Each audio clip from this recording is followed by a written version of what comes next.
सुदूरपश्चिम प्रदेशको दार्चुला जिल्लामा अवस्थित शैली शिखर नगरपालिका वडा नम्बर 5 प्राकृतिक सुन्दरता, सांस्कृतिक सम्पदा र सरल ग्रामीण जीवनको अनुपम सङ्गम हो।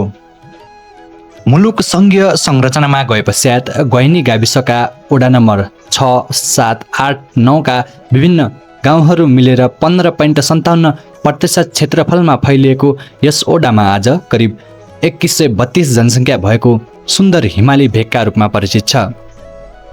यस ओडाभित्र सेतकला, बाँसाकीधार, बजाइनी, पारिलेक, ओखडाइनी, रातामाटा, नेउटे, चुवाड, बसनढुङ्गा, ढोडेकिम, भेरेखोला, पारिबरमुडे, पैराडी, काफलाइनी, कुन्नेखेत, बनरी गाउँ, बस्केत, पातल, लेकगाउँ, बगौराधार, आलाधार, सल्लेधार र पनेढुङ्गा लगायतका बस्तीहरू रहेका छन्।